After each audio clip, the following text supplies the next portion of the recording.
It was Christmas time. The drivers, firemen, guards and the Fat Controller had been at home eating Christmas dinner and opening presents.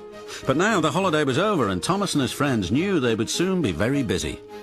All over the island of Sodor, aunts and uncles, cousins and nieces, nephews and grandparents were preparing to say goodbye to their families and return to their own homes.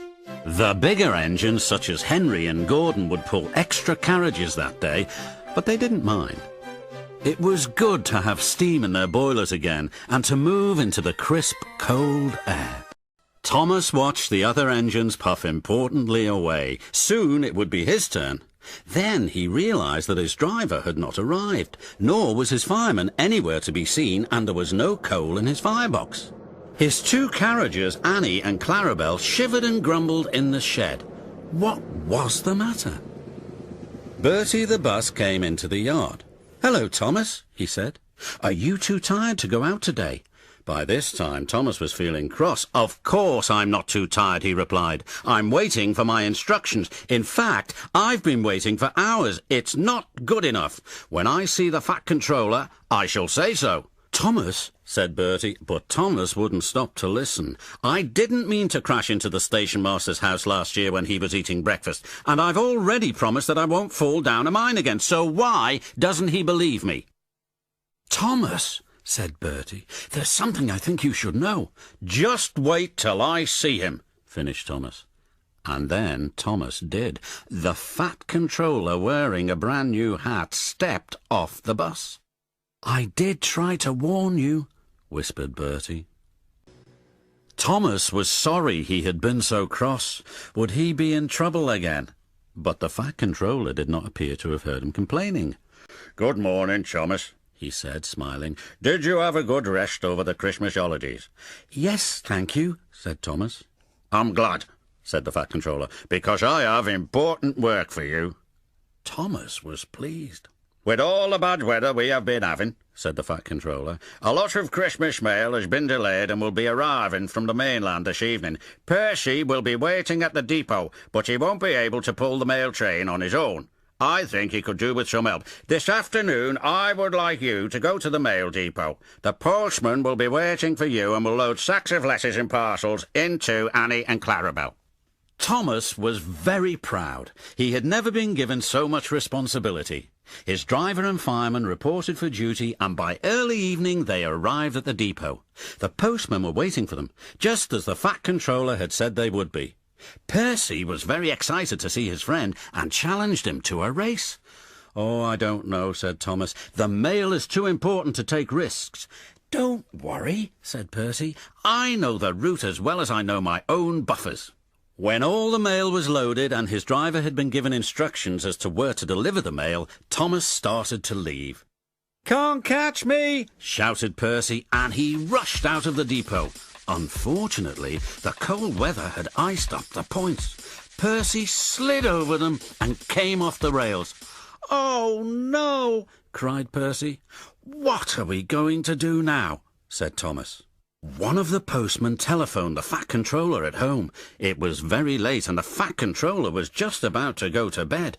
Nervously, the postman explained the situation. As he finished, he said, "So I'm afraid Percy has been rather naughty. What do you think we should do?" The Fat Controller was still in a good mood after Christmas. "I won't be able to arrange a crane until we are less busy. Tell Thomas he would have to do his best to deliver all the mail himself. As for Percy—" The Fat Controller started laughing.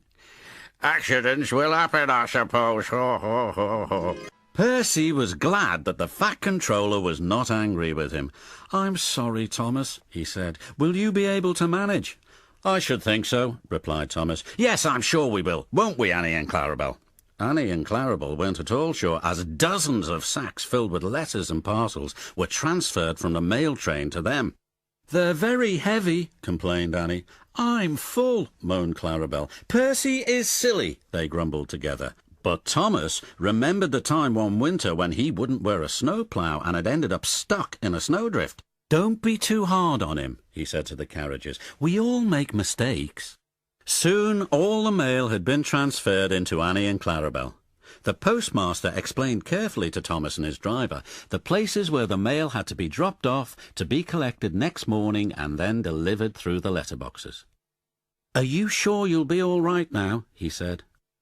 "Of course," replied Thomas. The fireman stoked the boiler and the driver opened the valve. Thomas's wheels started turning. With much creaking and groaning from Annie and Clarabel, they moved slowly forward. "It really is heavy," gasped Thomas. Fortunately, the first part of the track out of the mail depot was downhill. Before long, they were making good speed. The stars shone brightly in the winter sky. As the night wore on and his driver dropped off mail sacks at the stations, Thomas's load grew lighter. Annie and Clarabel were beginning to enjoy being out at night. They chattered noisily until the driver told them to be quiet.